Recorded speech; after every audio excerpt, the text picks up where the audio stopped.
Hello students. तो आज हम स्टार्ट कर रहे हैं new chapter kinetic theory of gases.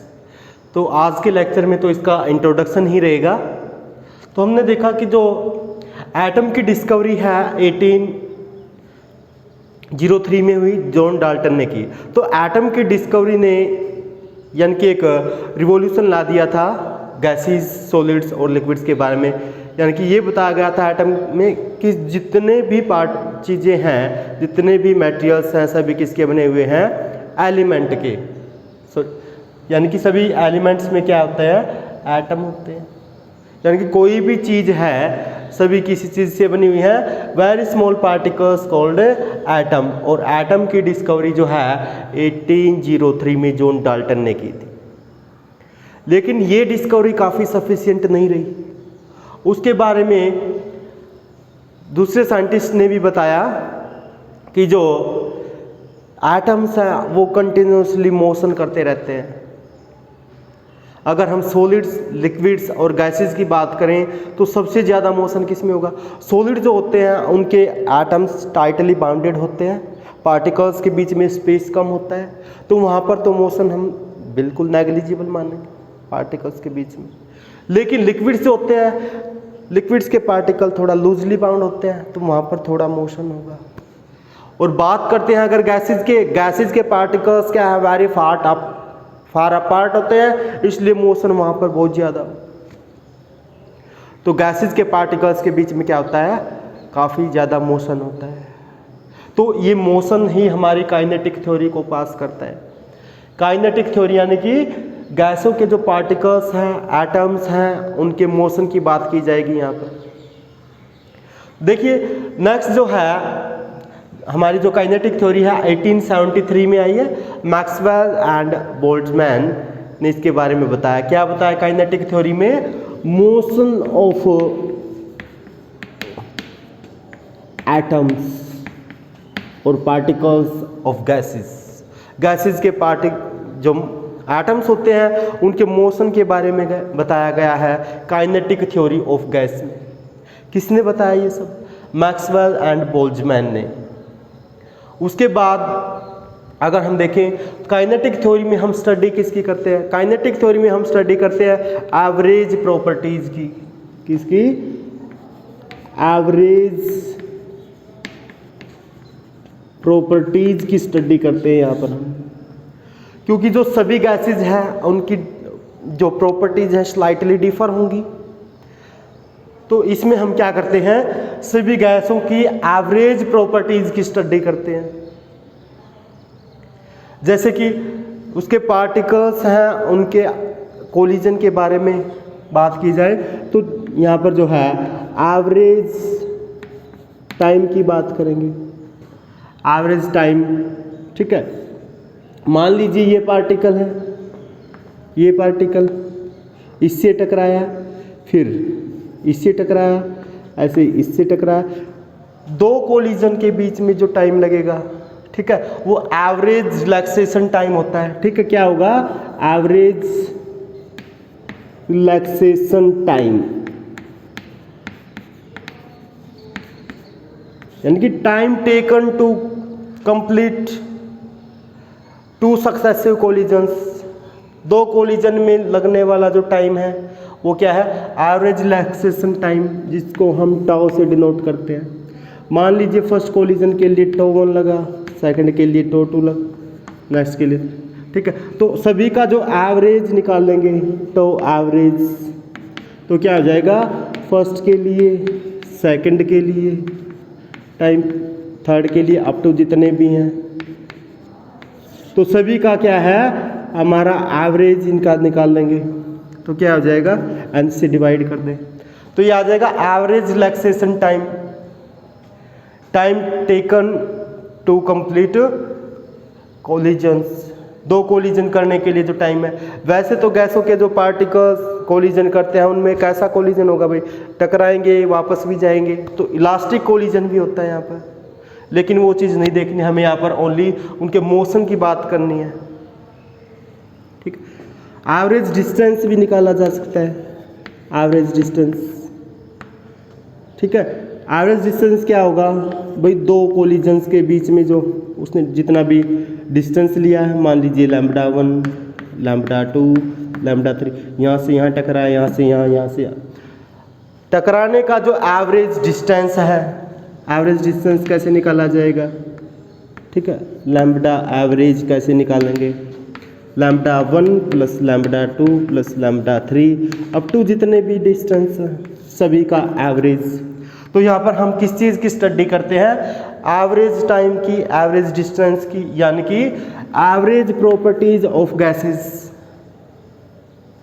और बात करें तो यहाँ पर हम आइडियल गैस की बात करेंगे, क्योंकि आइडियल गैस में हम क्या लेते हैं कि जो पार्टिकल्स के बीच में फोर्स ऑफ अट्रैक्शन है उसको हम नेग्लिजिबल लेकर चलते हैं। उस फोर्स ऑफ अट्रैक्शन को नेग्लिजिबल लेते हुए हम बात करते हैं मोशन ऑफ एटम्स या मोशन ऑफ पार्टिकल्स की, वही हमारा काइनेटिक थ्योरी में आता है। नेक्स्ट देखिए कुछ जो हमने पिछले चैप्टर में पढ़े हुए हैं, बोयल्स लॉ, ठीक है। बोयल्स लॉ ने क्या बताया,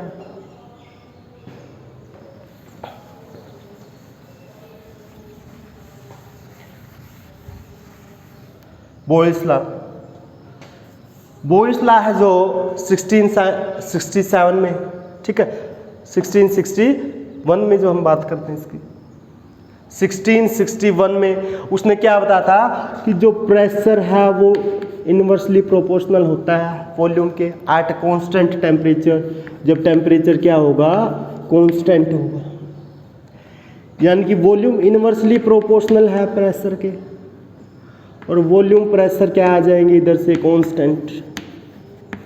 इसका मतलब क्या है, इनिशियल वॉल्यूम और प्रेशर और फाइनल वॉल्यूम और प्रेशर क्या रहेंगे, इक्वल रहेंगे, कोई चेंज नहीं आएगा, कांस्टेंट रहेंगे। ये हमारा बताया है Boyle's law, Boyle's law. Pressure inversely proportional volume के जब टेम्परेचर कांस्टेंट हो, इसका मतलब वॉल्यूम इन्वर्सली प्रोपोर्शनल प्रेशर के वॉल्यूम और प्रेशर कांस्टेंट रहेंगे, मतलब इनिशियल वॉल्यूम प्रेशर और फाइनल वॉल्यूम प्रेशर कांस्टेंट रहेंगे, यानी कि इक्वल रहेंगे। नेक्स्ट उसके बाद आया चार्ल्स लॉ।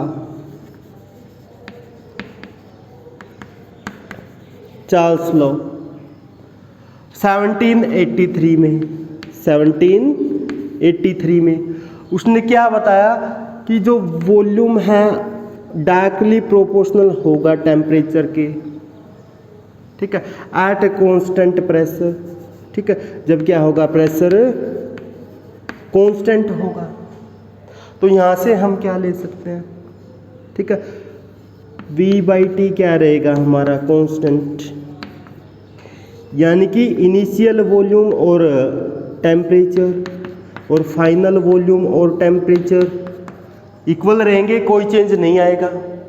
फिर हम देखें फर्स्ट और सेकंड से, बोयल्स लॉ और चार्ल्स लॉ से अगर हम देखें, ठीक है, यानी कि हम यहाँ पर देख रहे हैं वॉल्यूम इन्वर्सली प्रोपोर्शनल प्रेशर के हैं, ठीक है, और वॉल्यूम डायरेक्टली प्रोपोर्शनल टेम्परेचर के। तो from Boyle's and Charles law क्या मिला हमें, वॉल्यूम इन्वर्सली प्रोपोर्शनल प्रेशर के, वॉल्यूम डायरेक्टली प्रोपोर्शनल टेम्परेचर के, तो वॉल्यूम लिखेंगे हम यहाँ से टेम्परेचर बाई प्रेशर हो गया। इसका मतलब हमारा क्या आ गया, इधर से pressure into volume divide by time, क्या रहेंगे हमारे, ये कांस्टेंट रहेंगे। इससे यही तो है भाई, प्रेशर और वॉल्यूम डिवाइड बाई टाइम क्या रहेंगे, कांस्टेंट, यानी कि इनिशियल प्रेशर, इनिशियल वॉल्यूम और initial temperature, initial pressure, volume और टेम्परेचर और फाइनल वॉल्यूम और टेम्परेचर क्या रहेंगे, कांस्टेंट। ये हमने किससे देखा है, दोनों से, बोयल्स लॉ और चार्ल्स लॉ के कॉम्बिनेशन से हमारा क्या आ गया, इनिशियल प्रेशर, वॉल्यूम और टेम्परेचर और फाइनल वॉल्यूम और टेम्परेचर क्या रहेंगे, सेम रहेंगे, यानी कि कांस्टेंट रहेंगे, ठीक है। नेक्स्ट एक और चीज आ गई, Avogadro's hypothesis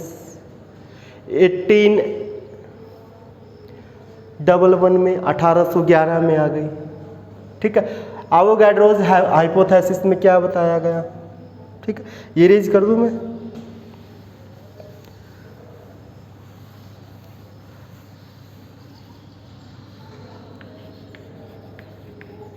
Avogadro's hypothesis,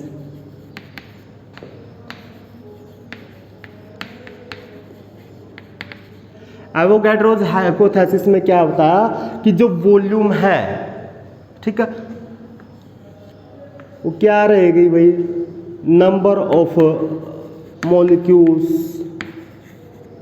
show कर रही है। यानी कि अगर हम वॉल्यूम कांस्टेंट रखें, अगर दो गैसों का वॉल्यूम सेम है तो वहां पर नंबर ऑफ मॉलिक्यूल्स भी दोनों गैसों का सेम मिलेगा। अगर नंबर ऑफ मॉलिक्यूल्स दो गैसों का सेम है, इसका मतलब दोनों गैसों की वॉल्यूम भी सेम मिलेगी। एवोगाड्रोस हाइपोथेसिस में ये बताया गया है। अगर नंबर ऑफ मॉलिक्यूल्स सेम है तो यानी कि हम कह सकते हैं भाई नंबर ऑफ मोल्स भी सेम है, यानी कि वॉल्यूम डायरेक्टली प्रोपोर्शनल यहाँ से किसके हो गई, नंबर ऑफ मोल्स के। तो यहाँ से हमारा बोयल्स लॉ, चार्ल्स लॉ, ठीक है, बोयल्स लॉ से, चार्ल्स लॉ से और एवोगाड्रोस हाइपोथेसिस से हम देखें तो वॉल्यूम किस किस के डायरेक्टली प्रोपोर्शनल आ रही है भाई, नंबर ऑफ मॉलिक्यूल्स से, टेम्परेचर के डायरेक्टली प्रोपोर्शनल है और इनवर्सली प्रोपोर्शनल है प्रेशर के। तो इन तीनों से देखिए वॉल्यूम की क्या रिलेशन आ जाएगी, NT/P। ये आ गई। प्रोपोर्शनल का साइन हटाएंगे तो कोई कांस्टेंट टर्म आएगी, तो V हमारा क्या हो जाएगा, RNT/P। जहाँ पर R हमारा क्या है, यूनिवर्सल गैस कांस्टेंट बोले या इसको ओनली गैस कांस्टेंट भी बोल सकते हो आप। तो V हमारा क्या आ गया, nRT/P। तो P को इधर ले आओगे तो क्या हो जाएगा, PV = nRT, जो कि क्या होती है हमारी आइडियल गैस इक्वेशन। आप पढ़ते हो, ये क्या है हमारी आइडियल गैस इक्वेशन। यानी कि इन कंडीशंस में जो हमारी गैस है वो आइडियल गैस की तरह बिहेव करने लग जाएगी। यानी कि हम देखेंगे उसके पार्टिकल्स में मोशन होगा और फोर्स ऑफ अट्रैक्शन यानी कि इंटरमोलिकुलर फोर्स जो होगा वो नेग्लिजिबल लिया जाएगा।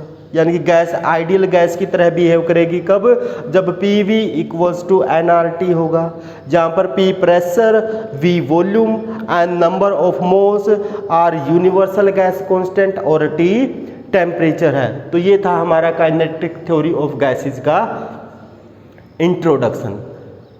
ठीक है, कंप्लीट हो गया। आइडियल गैस इक्वेशन जो हमारी है 1834 में आई है। 1834 में Avogadro's hypothesis, Charles law, Boyle's law, इन तीनों से हमने क्या ऑब्जर्व किया, PV = nRT जो कि होती है आइडियल गैस इक्वेशन।